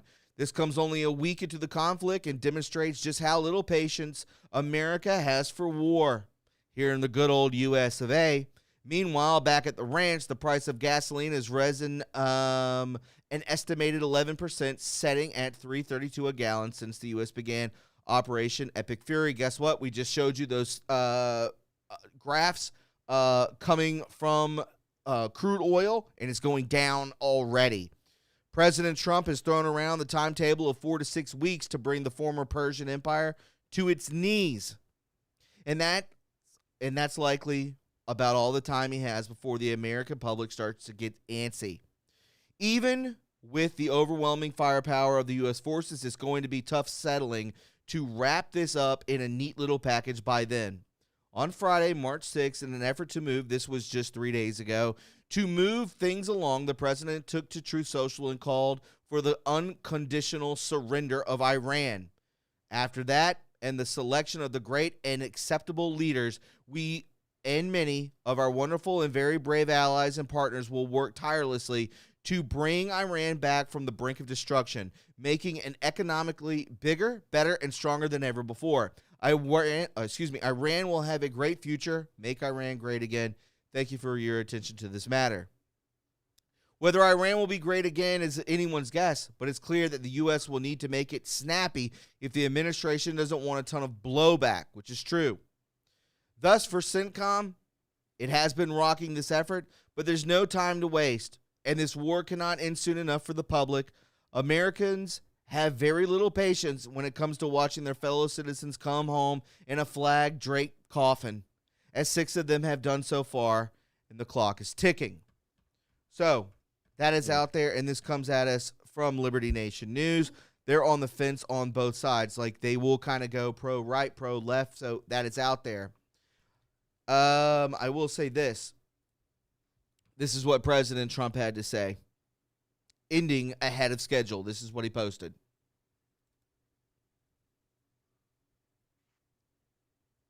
They have no Navy, no communications. They've got no Air Force. He added that the U.S. is, quote, very far ahead of the initial 4 to 5 week estimated time frame. And then with that, we bring in Danny.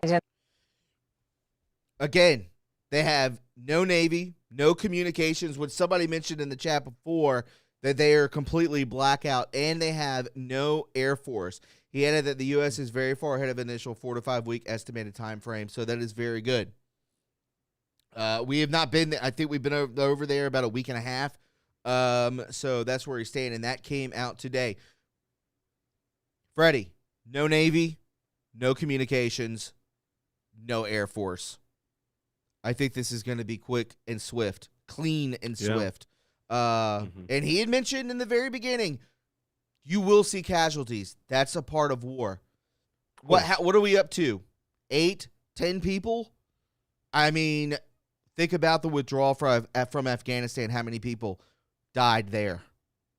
Just a sloppy mess. This seems to be going according to plan and ending ahead of schedule. Your thoughts on this part, Freddie?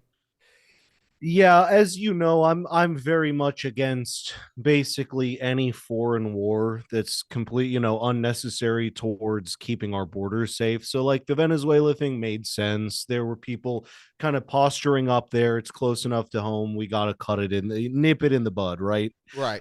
This is the kind of thing as well where I think it might seem like we're going well out of our way, and this is the same thing as a foreign war, but I'd actually argue against that because this is and again, I'm using the word country. I'm not calling them a nation. I'm calling them a country, as in a physical location ruled by what they call a supreme leader. Just want to be very clear with my language, remind everyone who the fucking crazy people we're talking about here. That they have been posturing, they've been actually doing, and this is a place that is dangerous not just to us, but to multiple countries in the world, multiple actual nations, I should say. And these are people that I'm very hesitant to say, but I think that this is the right call. And I think that what we're doing here is making another show of force to actually also kind of cut out a lot of other potential future wars with similar countries in the vicinity. Right, but cutting the fat, but also being like, by the way, you guys think you have shit, because like a lot of these countries think they're actually they could stand a chance. They think this is 300. They're the 300 Spartans against the whole armies and armies. I'm like, no, you don't even fucking understand. Like, there is stuff that even their governments don't understand exist because it's so secretive in our government, right? Like, yes. We are way like I'm gonna just be bold and say maybe like 1,000 years ahead of these countries in technology, the secrets that we have apparently. And this is being the fact that I have a lot of family in the military, and I've vaguely heard that there are weapons and things that exist that we wouldn't believe that they exist, but they are kept a secret. So that is how, like, we haven't even brought out the big guns, the secret, like the secret weapon, if you will. Right. So it is, as you say, we're cutting the fat.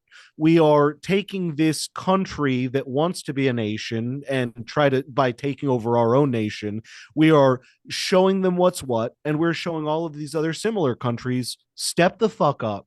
Go right ahead. Step up against us. We're going to smack you down, and then we're going to keep doing our shit. Or you could shut the fuck up, work alongside us, and everyone's happy. because America's got no allies. Don't let them trick you in the media. We do not have allies. Everyone who's so our true. ally is bullshit. Okay, it's us versus the fucking world because we're the best, we're the top dog, and everyone wants a bite. And they want some of our the carcass that we killed. Right, we're the top dog. We got the deer, and they want a little bite. They want a little nibble of that deer meat. And and look, they can have it if they want to play ball. But if they don't want to play ball and they want to act like they're going to be the next top dog, Then starve. again, good fucking luck. Yeah, starve. Fucking starve. Absolutely. I totally agree. And when it comes to, whatever took place on October 7th, that's the date I got mixed up with. What took place on October 7th in Israel when it came to Hamas and when they're flying Mario Karts. Oh, yeah. And all of a sudden their Iron Dome doesn't work. Like what?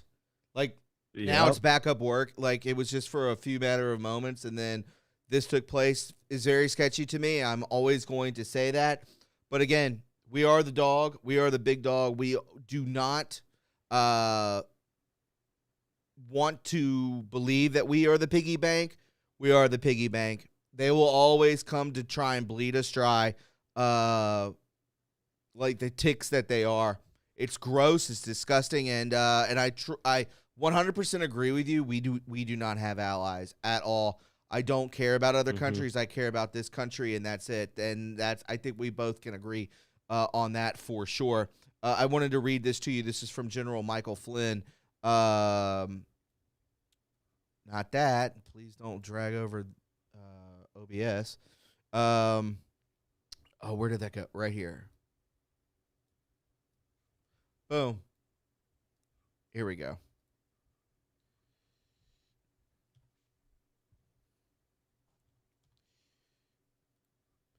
Most people think, as you can see on the big board above me, most people think that this conflict with Iran started recently. It did not.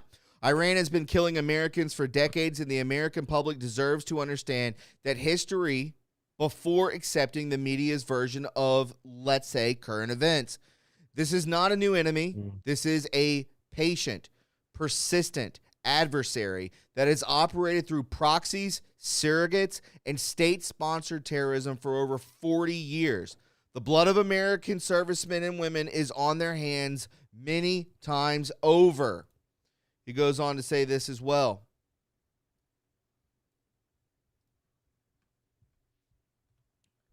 The Iranian people do not want a theocratic rule. They want freedom. They want to be a part of the global economy, and the loudest voices demanding change right now are the young Iranian women.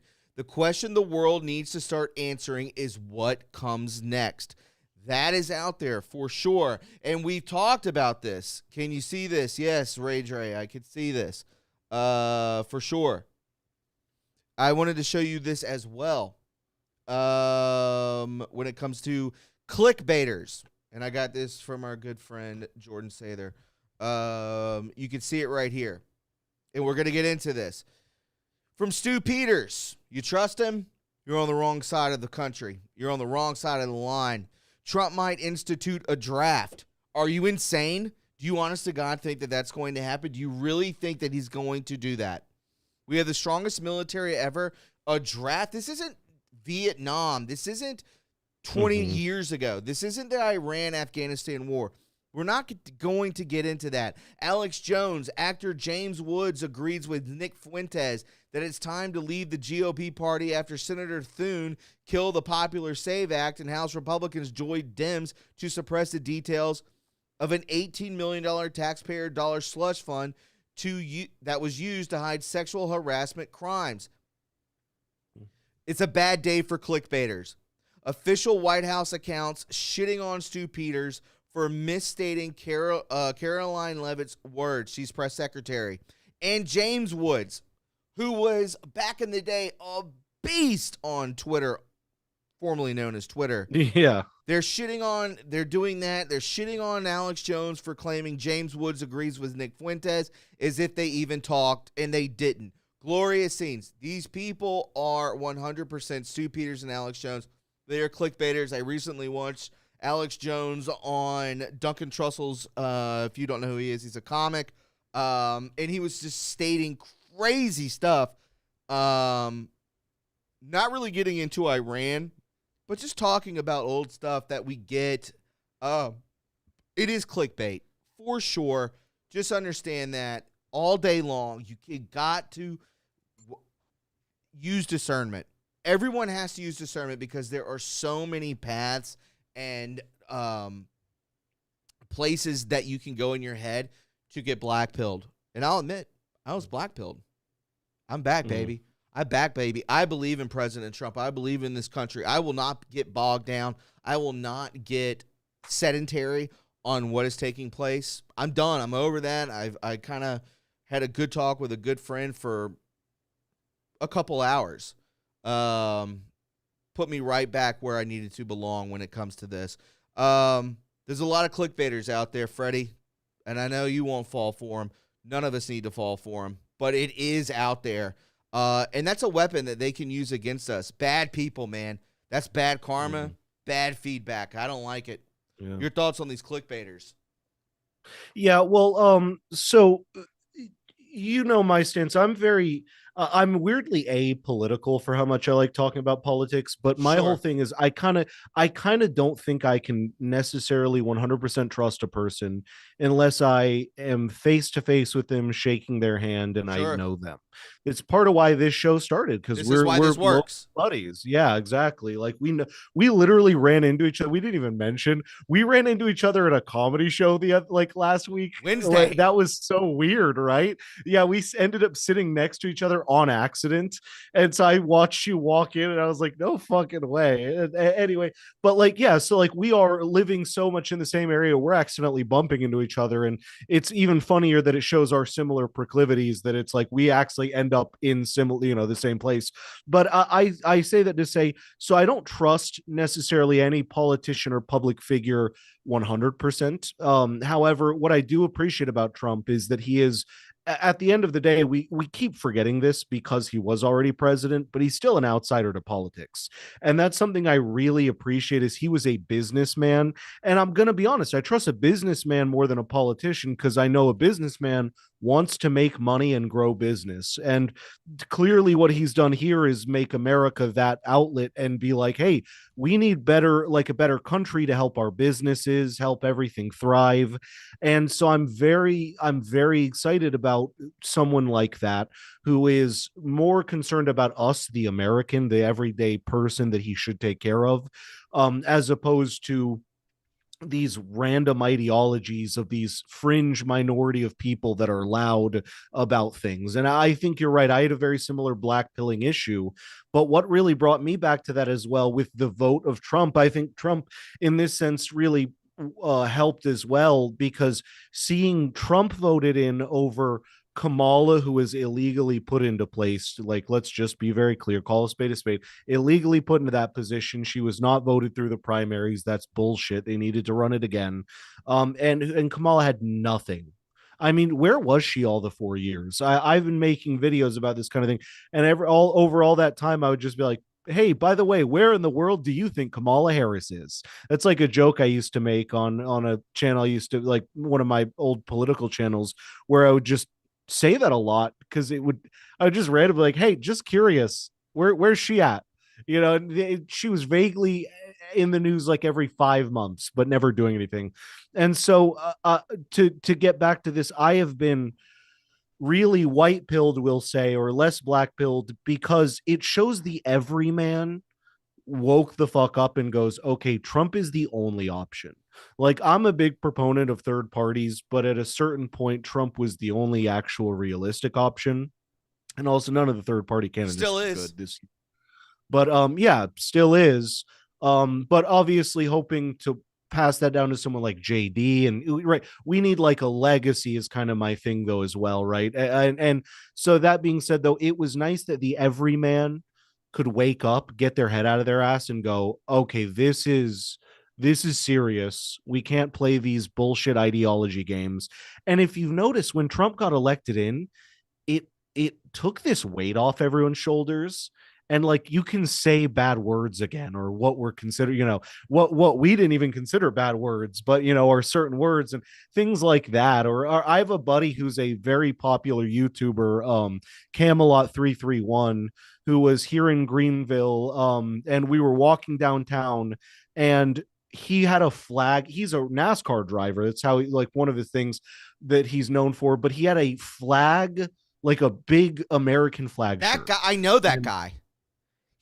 Cody's pretty popular. He's asked me to put my logo on his car. Yeah, dude. Oh well, Cody's friends with one of our mutual friends. I won't name, but okay. Yeah, you would know Cody. He's great, dude. He's showing up here. Yeah.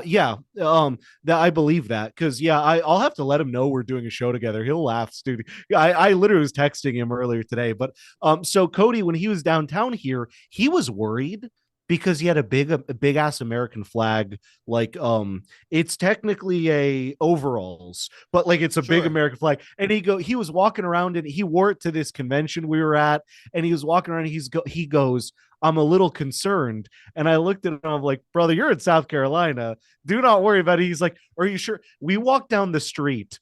The first thing this group of black guys, by the way, this makes it even funnier, look over, they go, yo. And they said that they did that and pointed at him. And Cody like looked a little nervous and go, that's a fucking sick outfit, dude. And they were like, yeah. It was like Saturday night, it was busy on the streets. Everyone was like erupting, they loved it. And then more than one person complimented how cool, because it's all like the whole outfit's an American flag, complimented how cool it was like 5 or 6 times. I mean, a comedic amount of times after he brought up that he was worried people would be offended, and everyone was like, yeah, because like that's kind of the number one, that's the area we're in, but number two, it's like the normal American person loves the fact that we live here. And so kind of to wrap that up, but yeah, it's so again, seeing stuff like that has made me realize it's the loud minority. They have done a really good job at blackpilling us. But remember, they're the loud minority, meaning not racially, meaning the minority of belief. Let's be very clear. True. So we're not getting anything out of, let's not misquote me. I mean that we are talking about like these weird beliefs of like, oh, like men should go into women's restrooms. You know what I mean? It's like, look, believe whatever the fuck you want to believe. I don't have time to care about your shit. I just don't. I don't have time to care about what you believe. I'll be nice to your face. I don't give a fuck. But with the moment that you start going, by the way, biological men, like our age, like let's just say like I should be allowed to go, hey, I'm a girl now, by the way, let me go. And I'm like 6'4" in real life. I'm huge. That's creepy. That's fucking terrifying that I could just do that. And like guys like that. And some states goes back to the inversion topic. And that's why I'm saying, so it's like that, but also I love to see that most people, and remember, that's the minority belief. Most people are like, fuck no. If they saw that, they'd be like, who the fuck are you? What are you doing in here? Most men would step in, which I appreciate. But yeah, so that's kind of my long-winded answer, I guess. I love it. Did White House Press Secretary Caroline Leavitt just say President Trump will institute a draft? No, she did not. Since the U.S. launched military operations in Iran, there has been a lot of misinformation specifically targeting the Trump administration. This is going back to the clickbaiters. There have been hundreds of flat-out lies and then comments that are based in truth but twisted to create a negative narrative. Negative Nancy. Yeah. Whatever. This is the propaganda. Guaranteeing you, this is bot farming as well. Excuse me. Today, a video posted by Stu Peters misquoted White House Secretary Caroline Leavitt. Let's listen to this. Stu Peters, Trump might institute a draft. Let's go. Mothers out there are worried that we're going to have a draft, that they're going to see their sons get in and daughters get involved in this. What do you want to say about the president's plans for troops on the ground? As we know, it's been largely an air campaign up until now. It has been, and it will continue to be, and President Trump wisely does not remove options off of the table. I know a lot of politicians like to do that quickly, but the president, as commander-in-chief, wants to continue to assess the success of this military operation. It's not part of the current plan right now, but the president, again, wisely keeps his options on the table. Options on the table does not mean anything. Options on the table does not state that there's going to be a draft. Do you understand that we have enough people that we can just put down there? And I pray to God that we do not get into it. You're talking about people leaving this community, people leaving President Trump and losing faith in this administration. He knows that no one wants that. If we could just do air-to-ground missile attacks constantly, drones, fighters, whatever it may be, let's just do it that way. In no way, shape, or form, Stu Peters, did Caroline Leavitt, the press secretary, say anything about a draft. This is 100% a lie. And a lot of users on X were duped.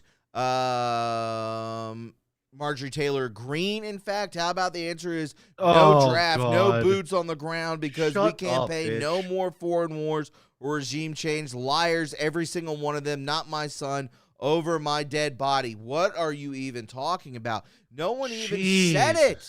No one even said it that there's going to be a draft. Boots on the ground is different, far different than this, for sure. I also want to throw in there, by the way, real fast with the draft. So what people aren't getting, and like let me simplify this as well. Continue, please. You got it. Yeah, I got you. So what I find really interesting about this with Caroline Leavitt is that everyone's taking this out of context because what she's really saying is that the draft is a real thing. The draft does exist, right? It is a thing that is codified within our law. Therefore, she can't go, well, no, the draft will never happen and can never happen. Like, obviously, all she's saying is that, yes, the draft could happen, and might it technically, even if there's a 0.01% chance, yes, maybe. So that's what I find dishonest. And just to kind of quickly clarify for you, Thomas, what I'm saying is all she's saying with that, the question is basically, will there be a draft? And I'm saying she has to, because it is codified into our law, say technically maybe a draft could ever happen. Maybe. Like, all she's saying is there is a 0.01% chance that maybe a draft could happen, but she can't go, well, no, the draft never will happen, because that's literally like that would be lying. Like, technically the draft is just a thing, right? So that's what I find interesting, is that Caroline's not saying, yeah, there's a draft coming, but it's a trick question to go, oh, are you going to do a draft? And it's like, well, technically you can't say no. We don't know if this becomes, the biggest nuclear war in the whole world. I'm not saying it's going to happen. I'm just saying she can't say no because it's not her decision to make. It's not a thing we can technically say will never happen, but it's not going to fucking happen. We're going to get in and out of there. It's going to be done. I agree with that. And I will end on this. If you guys didn't see it, I will go ahead and pull it into perspective right now. This is from the White House. Patriots are in control. In case you missed it, Patriots are in control. How many times have we heard that from the posts back in the day? And I will go ahead and show you again. It just happened again. The official White House X/Twitter account has just posted another post using wildly known, you know who, our favorite anon language. This time, it is Patriots are in control. The White House posted Patriots are in control. Drop a frog in the chat. Everybody drop a frog in the chat, if you know. From post 2254, and it's happened multiple times. We are at the precipice. The swamp is fighting back. Remain calm. We are here for a reason. Patriots are in control. 17. Just understand that. It is in our face. September 21st, 2018 was when it was initially dropped. And now we see it right there again. Do you think they're speaking directly to us? I believe so.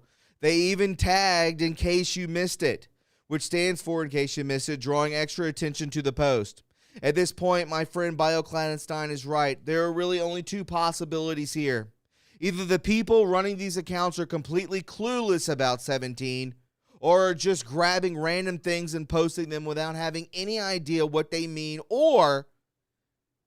and this is what I think is much more likely, they know exactly what they are doing, and they are doing it very clearly on purpose to get a message out. Trump and his administration have no idea repeatedly sharing these phrases and memes, or Trump and his administration know exactly what have been repeatedly shared with phrases and memes. What you believe is up to you, but the reality is, folks, I believe it is real. I believe all of it's real. And I wouldn't have been doing this 9 years ago if I didn't believe in any of it. And I am right there with you, and I'll just leave that picture right there just for a moment so you know exactly what I'm talking about. Trump won. You're absolutely right. Freddie, I don't know if you followed that back in the day. We have to be very careful with our words.